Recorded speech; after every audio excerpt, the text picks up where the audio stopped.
At this time, security guards on patrol discovered him. Blake calmly talked, fusing with the iron plate. The guard became his practice tool. Meanwhile, Betty confronted Ross, questioning Banner's capture. Ross claimed he was protecting him and preventing harm to innocents. Betty didn't want excuses. She just wanted Banner released. Banner woke in a container, agitated. Childhood memories of Polo surfaced. His father's actions turned him green, immune to pain even when hit. Blake saw him as a monster to kill, making his mother a victim. Painful memories fueled Banner's anger, transforming him into Hulk. He broke free, shattering the chamber.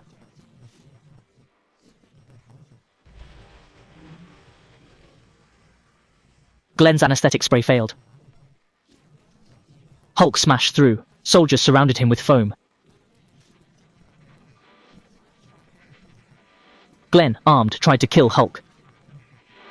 Weapons useless, all fled as Hulk broke free, except Glenn with a howitzer.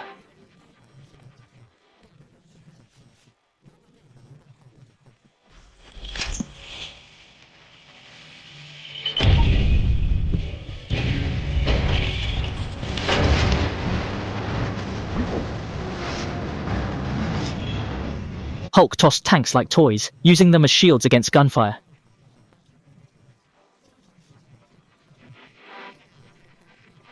He stood, holding the hull like a chef's knife.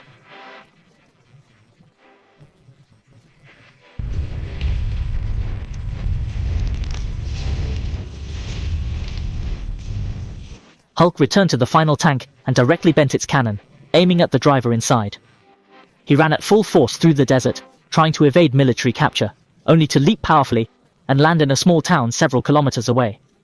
Moments later, a tracking missile exploded next to him, blasting him away with minor injuries. Despite his regenerative powers, Hulk didn't want another conflict with humans and chose to escape. Unbeknownst to him, the military had already locked onto him with a satellite. Without waiting, Hulk jumped onto a helicopter, used his weight to bring it down, then caught another missile with his hand, bit the warhead off, and spat it out, destroying the fighter jet in front. Hulk jumped into a valley to dodge the missiles, while the other helicopters continued firing at the terrain, obscuring the entire valley with explosions. After the helicopters left, Hulk emerged unscathed from a mound of dirt.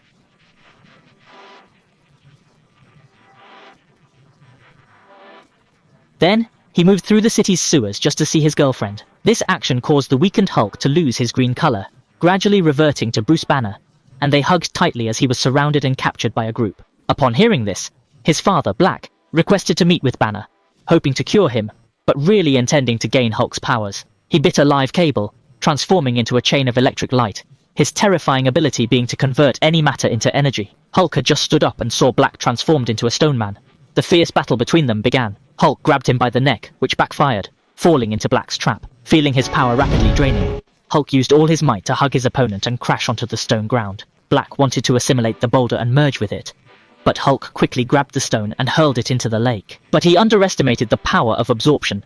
Black instantly turned into water and dragged Hulk to the bottom of the lake. No matter how strong he was, it was useless. Black tried his best to absorb Hulk's power as the water around quickly froze into ice blocks. Just as Hulk was about to die in the ice, he remembered his childhood and how his mother was killed protecting him. Driven by anger, he released a massive burst of gamma rays. Black couldn't handle the energy and turned into a large sphere floating in the middle of the lake.